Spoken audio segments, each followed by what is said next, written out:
We're hanging out with Dehd right here on 101. That's not my real voice. I just love doing that as an icebreaker and just seeing like how artists like look at the dorky radio guys. I was just preparing my own dorky radio voice. Give it to me.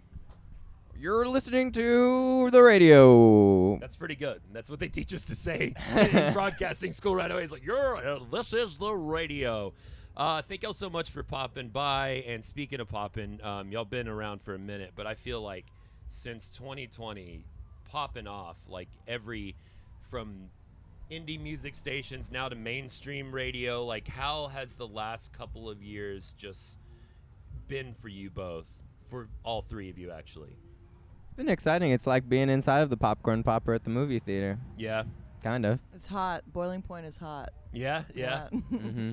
I do have to apologize, by the way. I can't let this slip because I made a big like radio faux pas. I guess You swore. Worse. I illegally downloaded one of your songs. Cool. Thank you for saying it's we cool. encourage that. Okay, good because they're gonna do it anyways. Pro piracy. I'm not sure which radio. You owe us 1 cent. I will. That's more than Spotify will pay you. But and again, I'm not sure which person I was emailing with, but I do a new music show. I do a regular show throughout the day, and then on Sundays I do a new music show. And I've been playing like Bad Love all year, and then on some satellite radio, I heard a debut. I think it was Empty in My Mind, and I was like, oh, that kicks ass. I love that. And so I looked everywhere to try to like find it, and I was like looking through my email to see if I had it, and then I was like, well, I'll buy it on iTunes. Couldn't find it, and then I was like, you know what? Sirius satellite radio, they replay the next day. So I waited. Taped it. I taped the song. That's old school. I taped part of your like explaining what it meant, and then I played it on my show. And on Monday, I was reaching out to the whoever. cops came. They did. They were like, "Sir, you're going to internet jail." But yeah, it was just a very bizarre thing, and I got kind of scolded for that. So I apologize for doing honestly, that. respect. It's kind of like like you back in the day bad. when you're like listening to the radio and you're like, oh, I really gotta like get this on my cassette. Pretty much. That's cool. That's actually how I started in radio back in the day. Play, pause, just Yeah, having it ready to do that, to go. But first ACL Fest, am I correct in this? Yes. How has it been thus far? Because you're playing Sunday, but have you had the Friday, Saturday experience in Austin, or do you kind of just like chill and try to prepare for what you're going to be doing on stage? The Friday, Saturday was driving for 22 hours from Los Angeles. Oh, that's not I flew in. a beautiful drive. Yo, you flew in. But I hate being in the car. we were honestly having a blast. So I don't know. I feel rested. I feel ready. Feel ready hungry to go? hungry for a good set. Yeah, Heck I'm yeah. hungry for the rock. How do you prepare for something like this, a big outdoor festival where, again, and I mean not to diminish how wonderful y'all have been for such a long time, but the last couple of years, you're on the edge of everyone's lips. Like, just so much kick-ass singles that have come out, ones I've illegally downloaded. So how are you preparing to come out there today and bring it early on a Sunday? Mostly just have well-stocked on sunscreen. It is Texas. You do have to do that. Otherwise, we just do the same thing we're always Yeah, doing. we do I the think same thing we we're always do. we're in go mode at all times, I guess. I was in the green room tent, and the people next to us were I was laughing about this. vocal warming up, which I'm not making fun of, but it sounded like a bunch of ghosts. And I was like, man, I just never do that. I just go out and dog it. Every Yeah. time. Everyone's like, what do you do? And I'm like, nothing. Sometimes I'll have a shot of Red Bull, Just to clear or I'll do like 10 push-ups. But I just, get going. I can't do the vocal warm-ups. I've tried. We did this. We played this festival in England a month or two ago, and because Emily does her push-ups sometimes, and then we were playing with Wooloo. Have you heard this group? Not off the top of my They're head. so good. They're fucking really good. I will check 'em out. Everyone get into Wooloo. But this guy was doing one-handed push-ups and chugging a beer at the same time, and then we Damn. were just like, Emily can never do push-ups that's again. That's way too much. It's Yeah, like we just so ruined it for cool. me. You're just like, okay. I made the mistake of we were doing a 101X session with a band called Capitol Theatre from New Zealand. They're really cool, and we were like hanging out and having fun the whole time. And then when I was like, hey, I'm ready to bring y'all up, I made the mistake of walking in when they were doing vocal exercises and 2 of the dudes were doing yoga, and the manager's like, out! Out! I was like, sorry, I didn't mean to. People got freaky rituals. I know. I guess that's kind of the thing. Mine was always, before I would go on stage, just drink a lot, and that's why my A lot of stand-up people comedy do career that. failed. Yeah. Try not to anymore. One of the things I want to ask you about, because it fascinates me, the Flowers of Demotion.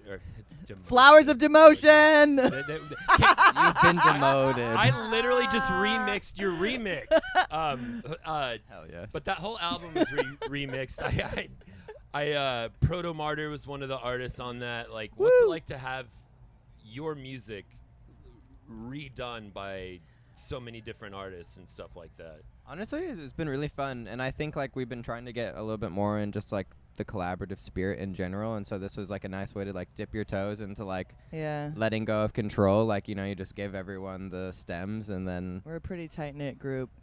yeah, but it's like, you know, in that circumstances, like everyone that we like, love, and trusted and like are also fans of, so then it's just kind of like when you keep it like close and keep the energy kind of Fun. mutual and pure. Yeah, Proto Martyrs is so amazing. it's like we've never sounded so hard. It's like Actually, if you don't mind, I'm going to do my own remix, which is going to be like a very heavy dub delirium, and it'll be Flowers of Demotion is what I'll super call into it. It's got to be down. half tempo though. Oh, yeah. When you do these things, when you do a big show, a large show, whatever, what's your different approach for setting up your set list? Is it done the day before, right before you go on stage, or does it kind of flow with the crowd and what you guys feel? We like to have a cheat sheet. Jason does all the set lists and changes it based on like the timing. Okay. I like to be the flow master. He's really good at the flow. The flow. Like, I don't even try. Yeah, I like can't. It's definitely a little story. In this, it's like a little funny because you could maybe get into the mindset of like, you got to hit him with the sugar, you know? What does that mean? You got to I give him think the. it's a Def Leppard song. Is it? Yeah. My classic rock knowledge is 0%. Oh, before I worked Other than here, Queen, I guess. I was a classic rock DJ before this. You're listening to kick-ass rock jams from Austin. From way before. We would like to play a little game called the Setlist game. If you had to guess what your top 3 most played songs, according to Setlist FM, which again is just fan submitted, so it's probably highly inaccurate, what would you say the 3 songs you play the most live would be? Oh. Of all time? From the most songs that we've played on a set list. Of all time, the 3 most. Oh. Probably Lucky. Lucky, Loner, Lucky's number 1. Bad Love. Well, Bad Love's new, but I guess, yeah. Lucky, Played a lot of Lucky shows. for sure. Lucky number 1. Loner 2. Flying Sunburn. number 2. Oh. And Loner number 3. Yeah, Bad Oh. Love's too new, I think. Yeah. But we've been playing Flying for a while. But actually, Yeah, we it have. should be.